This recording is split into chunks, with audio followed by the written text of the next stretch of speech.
In these story problems, all of them are going to be quadratic equations, so ax squared plus bx plus c. This one, it says a ball is thrown vertically upwards, so I've thrown up a ball, and after t seconds, its height is h in feet, and it's given by this function right here. You do not have to graph this to answer it, but it's not a bad idea to go to Desmos and just type in y equals 96t minus 16t squared. Remember, when you're using Desmos, you're going to have to use an x. So it would be 96x minus 16x squared. Okay, then when you graph that, it's going to look like this parabola here. And you can see that it has a maximum. Ultimately, we're going to want to find this maximum. But let's take a look at the labels. So if this is 96x, the time is on the x-axis, and the time is being measured in seconds. And then it says that the height in feet, so the h of t, the y, okay, so my h of t is the y, and that's in feet. That's going to help me to know which number I should use of the vertex, because every point on here is seconds, comma, feet. Okay, so then it goes, how long after, after how long will it reach the maximum height? I want to go ahead and rewrite this in descending order. It'll make it a little bit easier to identify A, B, and C. So I'm changing the order here a bit. Negative 16t to the second plus 96t plus 0. So my A is negative 16, my B is 96, and my C is 0. To find the vertex, we want to use the formula negative b over 2a.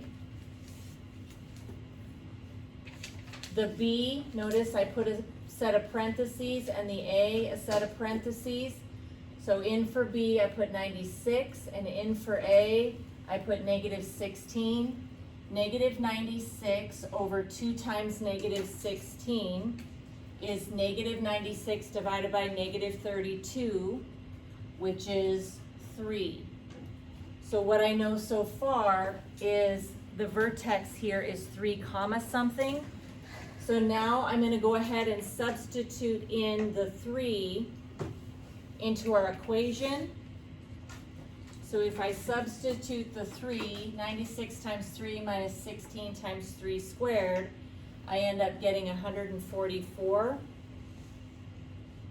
So the coordinate of the vertex here is 3 comma 144. So one more time, the x is seconds and the y is feet.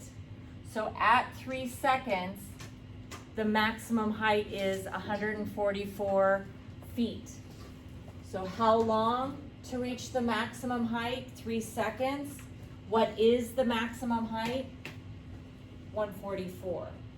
Okay, I'm gonna just give you one more scenario here. There's a lot of scenarios that you're gonna encounter. In this one, it says, an aircraft factory manufactures airplane engines. The unit cost C, the cost in dollars to make each airplane engine, depends on the number of engines made. If X engines are made, then the unit cost is given by this function. In other words, if you manufacture only one of something, there's a lot that goes into it. That one item is going to cost a ton. But if you manufacture 100 of them, then the price starts to go down a bit. So we're going to have a parabola. The number in front is a positive, so I know this is going to open up, and I'm going to have a vertex, and so the bottom there is going to be a minimum. But I went ahead and went to Desmos and graphed 0.6x squared minus 192x plus 20,336, and this is what I got. Ultimately, I want to find this vertex, so I'm going to use the formula. The x-coordinate of the vertex is negative b over 2a. A is 0.6, B is negative 192, and C is 20,336. So I'm gonna have negative, and then the B is negative 192 over 2 times 0.6. Negative, negative is positive. 2 times 0.6 is 1.2.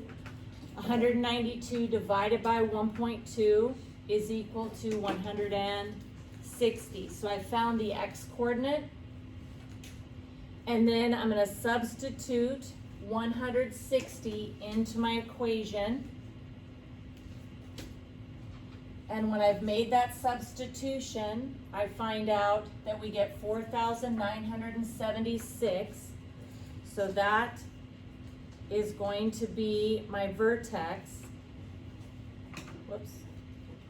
But let's go ahead and take a look at, what are my labels to help me answer the questions.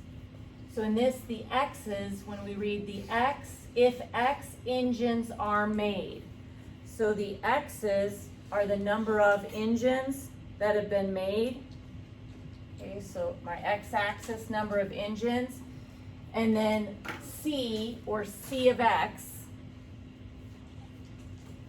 Okay, the C of X, the cost in dollars to make each airplane engine. So the y-coordinate is representing the cost in dollars to make just one airplane engine. So this one is saying if we make 160 number of engines, we make 160 engines, then the cost of just one airplane engine will be 4,976. Okay, so how many engines should be made to minimize the cost? Again, they're asking you for an X, and that's 160.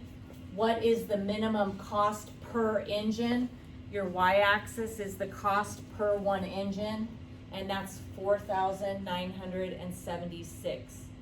So I recommend, even if you don't go to decimals, because you can just use this formula, you're gonna find the x-coordinate, plug it in, you find your y-coordinate, but even if you don't go to decimals to graph what's happening, you wanna make sure you understand what is the label on the x-axis, because the label on the x-axis goes with the x-coordinate, and what's the label on the y-axis, and that goes with your y-coordinate, and that'll help you answer the questions.